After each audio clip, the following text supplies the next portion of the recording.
Why would you do this to me? After everything we built together! The day my husband divorced me, he looked me in the eyes and said something I'll never forget. "You'll never recover without me." Then he stood up, picked up his briefcase, and walked out of the lawyer's office without looking back. A few minutes later, the attorney slid the final settlement toward me. I read every page twice, hoping I had misunderstood. I hadn't. After 10 years of marriage, I was leaving with almost nothing. No house, no savings, no business. Nothing except a few personal belongings packed into boxes, waiting outside my front door. That night, I cried myself to sleep, wondering how the man who once promised to protect me had become the person who destroyed everything we'd built together. 3 years later, my assistant walked into my office holding a resume. "Your 10 o'clock interview is here, Ms. Bennett." I reached for the file without paying much attention. Then I saw the name, Ryan Carter. The man who had left me broke as asking me for a job. Before we continue, if you enjoy emotional stories with unforgettable twists, don't forget to like this video and subscribe to its Mimi Tales.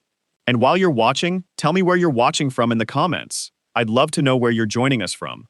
Now, let's go back to where it all began. 3 years earlier, Victoria Bennett believed that trust was the foundation of every successful marriage. Money came and went. Careers changed. People faced difficult seasons. But trust was supposed to survive all of it. At least, that's what she believed when she married Ryan Carter. They met in Chicago during a charity fundraiser organized by one of the city's largest hospitals. Victoria had volunteered to help coordinate the event after work, while Ryan attended as a guest representing the financial firm where he had recently become a partner. Their first conversation lasted less than 5 minutes. She accidentally spilled sparkling water on his jacket. Instead of getting angry, Ryan laughed. "I guess this is one way to make sure I'll remember you." Victoria apologized repeatedly, embarrassed beyond words. Ryan smiled. "How about you let me buy you coffee tomorrow? Then we're even." She almost said no. She had recently ended a long relationship and wasn't interested in dating again. But something about Ryan felt genuine. The next afternoon, they spent nearly 4 hours talking. They spoke about family, dreams, childhood memories, and the kind of future they hoped to build one day. Neither of them wanted a flashy life. They wanted stability, a home filled with laughter, children someday, and someone to grow old with. 2 years later, Ryan proposed during a weekend trip overlooking Lake Michigan. There were no photographers, no audience, just two people deeply in love. Victoria never imagined that the happiest day of her life would eventually lead to the most painful chapter she would ever experience. Their marriage started beautifully. Ryan worked long hours building his career in finance, while Victoria continued working as a branding consultant for growing businesses. She had a gift for helping struggling companies transform their image. Clients trusted her ideas because she listened before offering solutions. Slowly, her reputation grew. Ryan often told people she was the smartest woman he had ever met. Whenever someone complimented his success, he smiled proudly. "My wife deserves just as much credit." Victoria believed they were partners in every sense of the word. When Ryan wanted to invest in a commercial property, she encouraged him. When he considered starting his own investment company, she supported him without hesitation. She even invested nearly all her savings into helping him launch the business. "We're building this together," Ryan told her. "Our future belongs to both of us." Victoria never asked for ownership papers. She never questioned the legal documents he occasionally brought home. Whenever he said, "It's just routine paperwork," she signed them without reading every page. After all, he was her husband. Why would she doubt him? 5 years passed. Ryan's company grew faster than anyone expected. Their modest suburban home became a beautiful house overlooking the river. Luxury cars replaced older vehicles. Business magazines began featuring Ryan's achievements. People admired them as the perfect couple. From the outside, they looked unstoppable. But success has a way of changing people who forget where they came from. Ryan slowly became someone Victoria barely recognized. He started canceling family dinners because of unexpected meetings. Weekend vacations turned into business conferences. He answered emails while she spoke. Sometimes, she wondered whether he even heard her voice anymore. Whenever she expressed concern, Ryan kissed her forehead. "This is temporary. I'm doing this for us. We'll have more time once things settle down." Victoria believed him. Love often makes excuses where honesty should ask questions. One Friday evening, she planned a surprise celebration after Ryan's company secured its biggest investment yet. She cooked his favorite meal, lit candles across the dining room, placed a handwritten congratulations card beside his plate. 7 o'clock came, then 8. By 9:30, every dish had gone cold. Ryan finally arrived home shortly before 11. "I'm exhausted," he muttered while loosening his tie. "The investors kept us longer than expected." Victoria smiled despite her disappointment. "I'll heat everything up." Ryan barely touched the food. His attention never left his phone. Several messages appeared. Each time the screen lit up, he turned it face down before she could accidentally see it. Victoria noticed. She said nothing. The following week, Ryan left for what he described as a 2-day business trip to Boston. The second evening, Victoria called to check on him. "I'm about to have dinner with clients," Ryan said. "I'll call you tomorrow." His voice sounded rushed. The conversation lasted less than a minute. The next morning, Victoria received a message from Ryan's executive assistant. "Good morning, Victoria. Ryan forgot an important folder in his office. If you're nearby, could you drop it off before his afternoon meeting?" Victoria frowned. She immediately called the assistant. "I thought Ryan was in Boston." There was silence. Then, the assistant quietly replied, "I'm sorry. I assumed you knew." "Knew what?" "He's been in New York since yesterday morning." Victoria felt her stomach tighten. New York? Why would Ryan lie about something so simple? She thanked the assistant, ended the call, and sat quietly in her car. Victoria barely slept that night. Ryan's words echoed in her mind. "I'm in Boston." But he wasn't. He had been in New York. She wanted to believe there was a reasonable explanation, but every time she closed her eyes, she remembered the hesitation in his assistant's voice. Something wasn't right. The following evening, Ryan returned home carrying a small gift bag. "I brought you your favorite chocolates," he said with a smile. Victoria forced a smile back. "How was Boston?" Ryan didn't hesitate. "Busy. We finally closed the deal." He lied so naturally that it frightened her. For a moment, she wondered if she should confront him. Instead, she nodded. "I'm glad everything went well." That night, while Ryan slept, Victoria sat alone on the back patio wrapped in a blanket. For the first time in 10 years, she questioned whether the man sleeping inside was the same man she had married. Over the next few weeks, the distance between them became impossible to ignore. Ryan guarded his phone more carefully than ever. He left the room whenever he answered calls. Some nights he didn't come home until after midnight. Other nights he claimed he was staying at a hotel because meetings ended too late. Victoria stopped asking questions. Not because she didn't care, because she was afraid of the answers. Then everything changed on a quiet Thursday afternoon. Victoria had gone downtown to meet a client. The meeting ended earlier than expected, so she decided to stop at a nearby cafe before heading home. As she waited in line, she looked through the front window. Across the street stood Ryan. He wasn't alone. A young woman laughed as Ryan gently brushed a strand of hair away from her face, a gesture Victoria hadn't felt in months. The two of them walked into a jewelry store together. Victoria couldn't move. She told herself there had to be an explanation. Maybe it was a client. Maybe a relative. Maybe. Then Ryan wrapped his arm around the woman's waist. Every excuse disappeared. Victoria quietly left before they could see her. She drove home in complete silence. There were no tears. Not yet. The pain was too deep for tears. That evening, Ryan came home acting as if nothing had happened. "Long day?" he asked. Victoria looked at him across the dinner table. "Who is she?" Ryan's fork stopped halfway to his mouth. "I don't know what you're talking about. The woman you were with today." Silence filled the room. Finally, Ryan placed his fork on the table. "You followed me?" "I saw you." Another long silence. Then he leaned back in his chair. "I wasn't planning to tell you like this." Victoria felt her heart sink. "So it's true." Ryan slowly nodded. "Her name is Vanessa." "How long?" "Almost a year." "A year?" For 12 months, he had kissed Victoria goodbye every morning, while building another relationship behind her back. She struggled to breathe. "Were you ever going to tell me?" "I was waiting for the right time." Victoria laughed bitterly. "The right time." Ryan lowered his eyes. "I didn't want to hurt you." The words felt almost insulting. "You didn't want to hurt me," she whispered. "You've been lying to me for a year." Ryan sighed. "I never meant for things to get this complicated." Victoria stood. "So what happens now?" Ryan looked at her calmly. "I think it's best if we end the marriage." The sentence hit harder than she expected. The rain had stopped by the time Eleanor Brooks pulled her car to the curb. The moment Victoria climbed into the passenger seat, she finally broke down. For nearly an hour, neither of them spoke. Eleanor simply drove. Sometimes the greatest kindness isn't knowing what to say. It's knowing when silence is enough. When they arrived at Eleanor's home, she handed Victoria a warm cup of tea. "You can stay here as long as you need," Eleanor said. Victoria shook her head. "I can't impose on you." Eleanor smiled. "You helped me through one of the hardest projects of my career, years ago. Let me help you through yours." That night, Victoria slept in the guest room. It was the first peaceful sleep she had enjoyed in weeks. The following morning, she stood in front of the bathroom mirror. Her eyes were swollen from crying. She barely recognized the woman staring back at her. For a brief moment, she wondered if Ryan had been right. Maybe she really couldn't make it without him.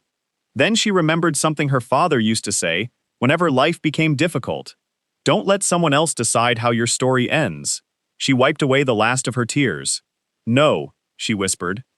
"I'm not finished." The next few months tested her in ways she had never imagined. She rented a tiny one-bedroom apartment. Most of her furniture came from thrift stores. She sold the last piece of expensive jewelry she owned to cover living expenses. Finding work wasn't easy. Many companies knew Ryan's name. Some quietly worried that hiring his ex-wife might bring unwanted attention. Others assumed she had depended on his success.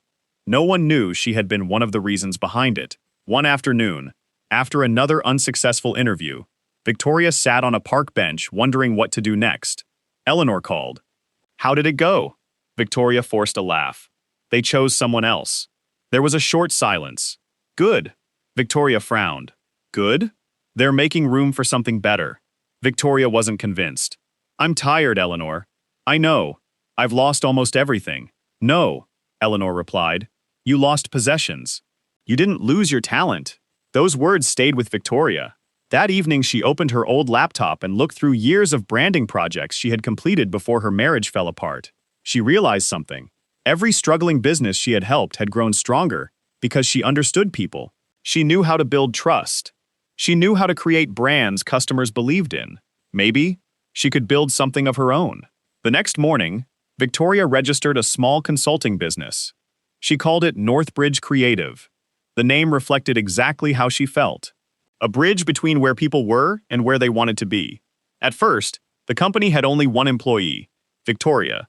Her office was a tiny rented workspace with a second-hand desk and a laptop that froze every few hours. She answered the phones, designed presentations, met clients, sent invoices, cleaned the office. Everything depended on her. The first client paid just enough to cover rent. The second recommended her to another business, then another. Word slowly spread. People appreciated that Victoria listened before offering advice. She never promised miracles. She simply worked harder than anyone expected. Within a year, Northbridge Creative had grown from one client to more than 30. Victoria hired her first employee, then a second. Soon the tiny office became too small. The company moved into a larger building downtown. For the first time since the divorce, Victoria smiled without forcing it. She wasn't succeeding because she wanted revenge. She was succeeding because she had rediscovered herself. One afternoon, Eleanor visited the new office. She looked around proudly. "I remember when this company was just an idea written on a notebook." Victoria laughed. "I remember wondering if anyone would ever call." Eleanor smiled. "And now?" Victoria looked through the glass windows at her growing team.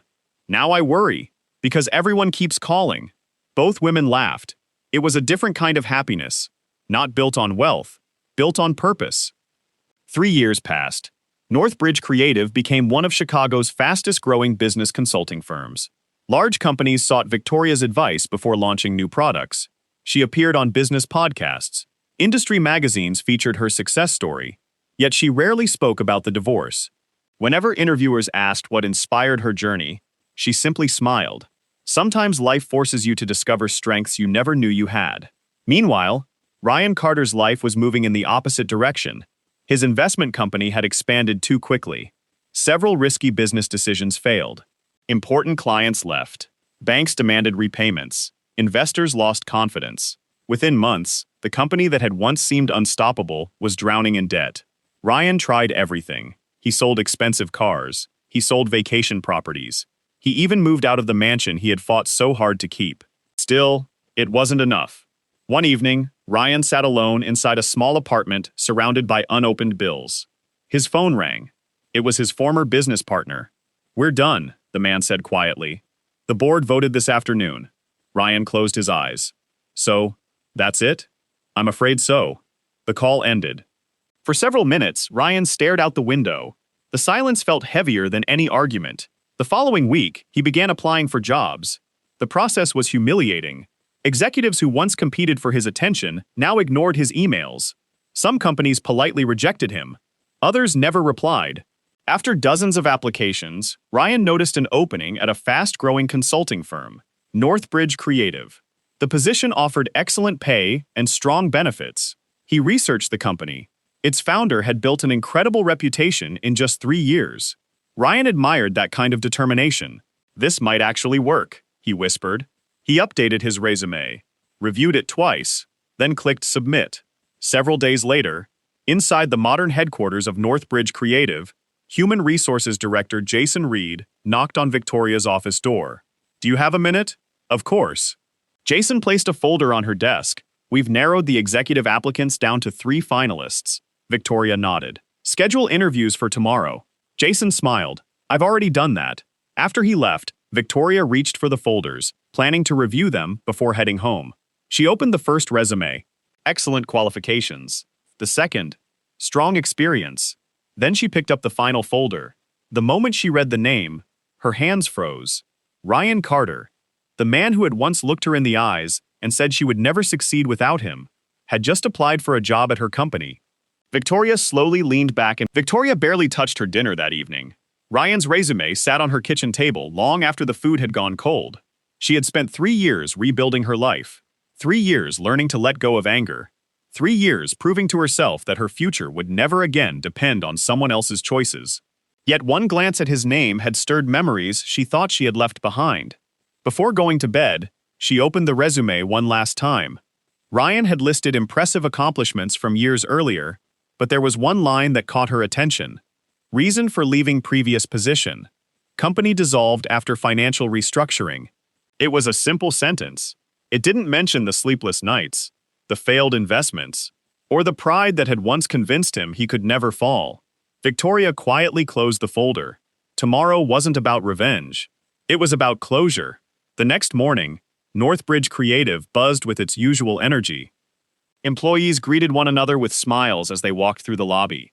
Phones rang, meetings began, coffee machines hummed. Everything moved with quiet confidence. At exactly 9:55 a.m., Jason Reed knocked on Victoria's office door. "Your 10 o'clock candidate just arrived." Victoria nodded. "How does he seem?" "Nervous." She took a slow breath. "I'll be there in a minute." Instead of rushing, she stood by the window for a few moments. 3 years ago, she had walked out of a lawyer's office, believing her life was over. Today, she was walking into a meeting she had never imagined possible. Not because life had become easy, because she had refused to give up. She picked up Ryan's resume and walked toward the conference room. Inside, Ryan adjusted the sleeves of his suit. It was the same navy suit he had worn to countless business meetings years earlier. Only now it looked older. The confidence that once filled every room had been replaced with uncertainty. When the conference room door opened, Ryan looked up. The color drained from his face. "Victoria?" She stepped inside calmly. "Good morning, Ryan." For several seconds, neither of them spoke. He looked around the room in confusion. "What are you doing here?" Victoria placed his resume on the table. "I'm conducting your interview." His eyes widened. "You own this company?" "I do." Ryan leaned back slowly, struggling to process what he had just heard. I had no idea." "I know." Silence settled between them. Finally, Ryan managed a weak smile. "You've done well." "Thank you." Another silence followed. It was Ryan who finally broke it. "I owe you an apology." Victoria didn't interrupt. "I treated you unfairly. I betrayed your trust. I convinced myself success made me untouchable." He looked down at his hands. "I was wrong." Victoria listened without anger. 3 years earlier, those words would have meant everything. Now they simply sounded overdue. Ryan continued. "When the company started growing, I stopped appreciating the people who helped me build it. I thought I had earned everything on my own. I know now that wasn't true. Victoria folded her hands. What changed your mind? Ryan gave a tired smile. Losing everything. He wasn't smiling because it was funny. He was smiling because the truth finally hurt more than his pride. I kept blaming the economy, my business partners, my competitors, but eventually I had to face reality. I was the problem. Victoria nodded slowly. That's a difficult thing to admit. It is. Ryan looked around the conference room. You built all of this? With an incredible team. You always believed in people, he said quietly. I never understood how valuable that was. For a moment, the room fell silent again. Then Ryan looked directly at her. I'm not asking for sympathy. I'm only asking for an opportunity to earn a living. Victoria thought carefully before answering. She remembered every sleepless night, every rejection, every tear, every moment she questioned her own worth. She also remembered Eleanor's words. Don't let someone else decide how your story ends. Victoria stood and walked toward the large window overlooking the city. When you left, she said softly, I thought my life was over. Ryan lowered his head. I know. No. She turned to face him. You don't. You didn't see the nights I wondered whether I was enough. You didn't see me selling my jewelry just to pay rent. You didn't see me questioning every decision I'd ever made. Ryan couldn't look her in the eyes. But something unexpected happened. I discovered that everything I needed to rebuild my life had been inside me all along. She smiled gently. And for that lesson, I no longer hate you. Ryan's eyes filled with emotion. I'm glad. Victoria picked up his resume. Ryan, he looked up hopefully. You're qualified. His face brightened slightly. But qualifications aren't the only thing we look for. She placed the resume back on the table. Our company is built on trust. Every employee here understands that integrity matters as much as talent. Ryan closed his eyes. He already knew what was coming. Victoria spoke with kindness, not bitterness. I sincerely hope you find the fresh start you're looking for, but it won't be here. Ryan slowly nodded. I understand. He stood, straightened his jacket, and extended his hand. Victoria shook it, not as former husband and wife, but as two people whose lives had taken very different paths. Before leaving, Ryan paused at the door. For what it's worth, I was wrong about you. You didn't need me. Victoria smiled. No, I just needed to believe in myself. Ryan gave one final nod and quietly walked away. Victoria watched the door close. She didn't feel victorious. She felt free. Several months later, Northbridge Creative continued to grow. Victoria expanded the company into 2 new cities and launched a mentoring program for young entrepreneurs starting businesses with limited resources. She often told them, never allow someone else's opinion to become the limit for your future. One afternoon, Eleanor visited the office. I heard someone turn down a very experienced applicant, she said with a playful smile. Victoria laughed. I hired the right person instead. Any regrets? Victoria looked around the office, filled with people working together. None. Because success isn't measured by proving someone else wrong. It's measured by becoming the person you were always capable of being. Thank you so much for watching this story. If you enjoyed it, please give this video a like and subscribe to It's Mimi Tales for more emotional stories with unforgettable twists. And before you go, tell me where you're watching from and answer this question. If you were in Victoria's position, would you have given Ryan the job? Or would you have made the same decision she did? I'd love to read your thoughts in the comments.